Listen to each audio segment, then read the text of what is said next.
সুন্দর একটা কমেন্ট পড়ে আজকের ব্লগটা শুরু করি। হাজার হাজার মেয়েদের স্বপ্ন যা তুমি আজ উপভোগ করছো, মাশাআল্লাহ। আলহামদুলিল্লাহ, আল্লাহর কাছে অনেক অনেক শুকরিয়া। আমি জীবনে একটা অনেক ভালো মানুষ পেয়েছি। আমি এটাও চাই যে জীবনের প্রত্যেকটা মেয়ে একটা ভালো লাইফ পার্টনার পাক। আমি যেমন আমার সংসারের প্রতি অনেক বেশি এফোর্ট দিয়ে থাকি, ঠিক আমার হাজবেন্ড কিন্তু আমার সংসারটাকে গুছিয়ে রাখার জন্য অনেক পরিশ্রম করে যাচ্ছে। আসসালামু আলাইকুম, কেমন আছেন আপনারা সবাই? আশা করছি আপনারা সবাই ভালো আছেন। তো আমার কিচেনে আজকে কে রান্না বান্না করছে, আমি মেকআপ করতে করতে একদম নিচে চলে এসেছি দেখার জন্য। সেদিন ছিল ফ্রাইডে, আমার হাজবেন্ড জুম্মার নামাজ পড়ে বাসায় এসে এখন নুডলস রান্না করছে। সেদিন আমার হাজবেন্ডের অফিস বন্ধ ছিল, আর তার অফিস বন্ধ থাকলে আমার মনে ঈদ লেগে যায়। আজকে আমরা এক জায়গায় ঘুরতে যাব, তো সকালবেলা উঠে আসলে আমি নাস্তাও করতে পারিনি। সে আমাকে বললো তুমি উপরে যেয়ে রেডি হও, আমি যেহেতু নুডলসটা রান্না করতে পারি আমি নুডলসটা রান্না করে ফেলি। খুবই মজার একটা নুডলস রান্না করেছে, আমি আর কোনো ভিডিও ক্লিপ নিতে পারিনি, ভুলে গিয়েছিলাম। তো খুব সুন্দর আঙ্গুর কালারের এই শাড়িটা আজকে আমি পরবো। তো এই শাড়িটার সাথে পরার জন্য আমি বাংলাদেশ থেকে কিছু গয়না আনিয়েছি, সেটার পার্সেলটাও চলে এসেছে বাংলাদেশ থেকে।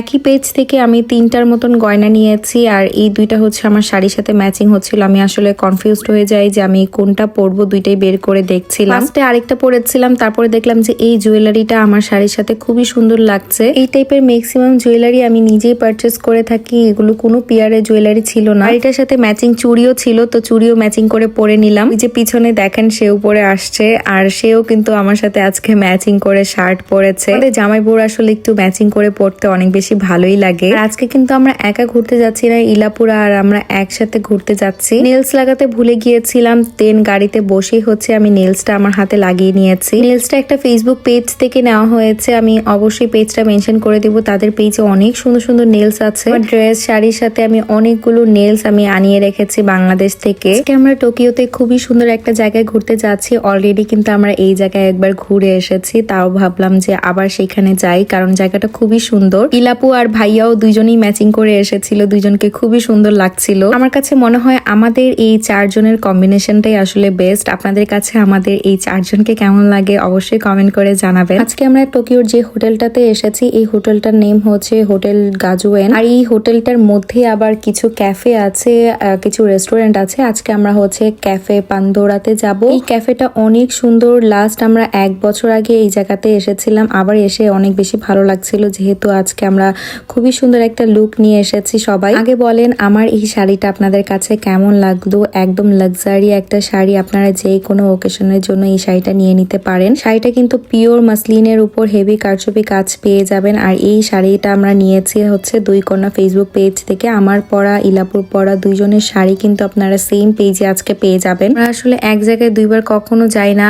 জাপানে আসলে ঘোরার মতন অনেক প্লেস আছে, কিন্তু এই প্লেসটা না মানে একটু বেশি সুন্দর, মানে এখানকার ইনডোর আউটডোর দুইটাই অনেক সুন্দর। এখানে দেখেন কি সুন্দর ঝর্ণার মতন পড়ছে, এটা কিন্তু কৃত্রিম মানে প্রাকৃতিক না। আর ফুল ব্লাউজটার মধ্যে অনেক বেশি হেভি কাজ করা আছে। আমার এই টাইপের ব্লাউজ আসলে অনেক বেশি ভালো লাগে। কোন ফেসবুক পেজটা আসলে ভিজিট করলে আপনারা দেখতে পারবেন তাদের পেজে এত গর্জিয়াস এত সুন্দর সুন্দর শাড়ি আছে। প্রত্যেকটা শাড়ি মনে করেন আপনার মন ছুঁয়ে ফেলবে, এমন একটা সিচুয়েশন, আপনি নিজেই কনফিউজড হয়ে যাবেন যে আপনি কোনটা রেখে কোনটা নিবেন। আর এই হলো আমাদের ভিডিওর বিহাইন্ড দ্য সিন। আমাদের জামাইরা আমাদেরকে ছবির ভিডিও তুলে দেয়। আমি যেখানে যাই না কেন সেখানে আমি স্ট্যান্ড ক্যারি করি, যেহেতু আমি সেদিন অনেক হেভি একটা শাড়ি পরেছি, আমারও আসলে মনে নেই। স্ট্যান্ডটা আসলে গাড়িতেই রাখা ছিল, মানে পার্কিং এ ছিল গাড়িটা, সেখানে যে আবার নিয়ে আসবে মানে সেই শক্তি আর আমার জামাই ছিল না। ওর কি মানুষকে ধরাই দিছে ছবি তোলার জন্য। এখানে আমার একটা ভিয়েতনামি ছেলে আর মেয়ে আসছিল, তো ছবি তোলার জন্য তাদেরকে দিয়ে আমাদের 4 জনের একটা সুন্দর ছবি তুলে নিয়েছি, যা আপনারা অলরেডি দেখে ফেলেছেন। এরপর কি জামাইয়ের সাথে সুন্দর করে একটা রোমান্টিক ভিডিও বানিয়ে নিলাম, ভেবেছি এটা রিলে আমি ছাড়বো সুন্দর একটা গান অ্যাড করে। আপনারা যারা এই হোটেল বা রেস্টুরেন্ট যেটাই বলেন না কেন, এখানে যদি ঘুরতে আসতে চান, লাক্সারি একটা ভাইব নিতে চান, লাক্সারি একটা ড্রেস পরে এখানে ছবি তুলতে চান, অবশ্যই আসতে পারবেন। এখানে কিন্তু অনেক সুন্দর সুন্দর ব্রাইডাল শুটও হয়, মানে একদম মন মতন সুন্দর করে ছবি ভিডিও তুলতে পারবেন। তো এই জন্যই আসলে আমাদের এখানে আসা। আমরা যারা ব্লগাররা আছি তারা আসলে যেখানেই যাই না কেন সেই জায়গার ডিটেলস সম্পর্কে আপনাদেরকে বলি, যেন আপনারাও আসলে ঘুরতে পারেন, যেতে পারেন। এখন আমাদেরকে দেখে যদি কেউ সেই জায়গায় ঘুরতে যায়ও, সেই জায়গায় যাওয়ার পর যদি তাকে কপি কপি শুনতে হয়, তখন আসলে জিনিসটা কেমন শোনা যায়, তাই না? তাহলে আমাদের ডিটেলস বলে আমাদের ব্লগিং করে দেখায় আসলে কি লাভ হইলো যদি আপনারা যেতেই না পারেন। যাদের আসলে এমন মন মানসিকতা আছে, আপনারা প্লিজ আপনাদের এই মনোভাবগুলো চেঞ্জ করবেন। জীবনে সবকিছু পজিটিভ নেওয়া শুরু করেন, দেখবেন যে আপনার জীবনে সবকিছু পজিটিভ হচ্ছে। হোক আমরা যেই আসলে ফার্স্টে মন মতন একদম ছবি তুলে নিয়েছি, ফেলেছি। এরপর আমরা যখন খেতে বসি তখনই দেখি যে তাদের রেস্টুরেন্টে যত কেকের যে আইটেমগুলো ছিল সবগুলো সোল্ড আউট হয়ে যায়। তারপর কি হালাল বলতে আসলে এখানে এই ফ্রেঞ্চ ফ্রাই আর এই একটা কেকই ছিল, যেটা আসলে আমরা 4 জন মিলে একসাথে খেয়েছি। আলু, হ্যাঁ, এটা কোনো সাধারণ আলু নয়, এইটাই আপনার হালাল, এই জিনিসটাই হালাল। আর যত কিছু আছে আমি জিজ্ঞেস করছি, আমি চাইছিলাম যে পুরো মেনুটাই আপনাকে সব অর্ডার দিতে পারি নাই। হালাল এই আলু যেহেতু এটা একটা 5 স্টার হোটেল, সো এখানকার প্রাইস অনেক বেশি হবে, এটাই স্বাভাবিক। এই কেক আর এই আলুর প্রাইসই ছিল হচ্ছে 4000 ইয়েন।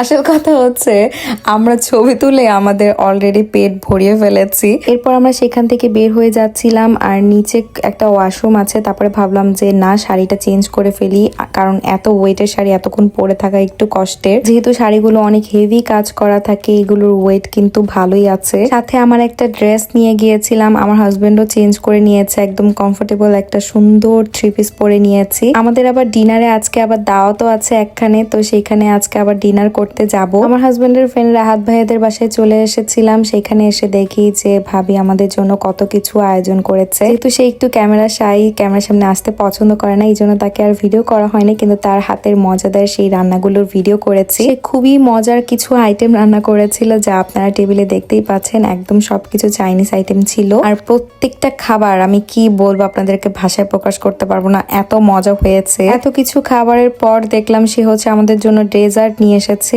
এখানে ছিল কাস্টার্ড, এটাও বেশ মজা হয়েছিল। প্রত্যেকটা খাবার খুবই মজা করে আমরা খেয়েছিলাম সবাই। এটা ছিল এর পরের দিন, অনেক টায়ার্ড হয়ে বাসায় এসে ঘুমিয়ে পড়েছি। আমরা ইদানিং আসলে নিচেই ঘুমাই আমাদের ড্রয়িং রুমে। আমার বাসার এই অবস্থা দেখে আমার পুরো মাথা ঘোরাচ্ছিল। এতদিন খালি আমি ঘুরছি আর ঘুরছি, এখন আমার এই বাসা গুছাইতে হবে। এর মধ্যে যে বাংলাদেশ থেকে পার্সেলটা এসেছিল, আমি সেই পার্সেলের ড্রেসগুলো আসলে খুলে খুলে দেখিনি। তারপরে ভাবলাম যে ড্রেসগুলো খুলে দেখি, এত সুন্দর সুন্দর ড্রেস এসেছে এবার। আই হোপ আজকের ব্লগটা আপনাদের কাছে ভালো লেগেছে। ভালো লাগলে অবশ্যই লাইক অ্যান্ড ফলো করতে কিন্তু ভুলবেন না। যারা ইউটিউব থেকে আমার ব্লগটি দেখছেন, অবশ্যই আমার চ্যানেলে একটা সাবস্ক্রাইব করে যাবেন। সবাইকে আল্লাহ হাফিজ।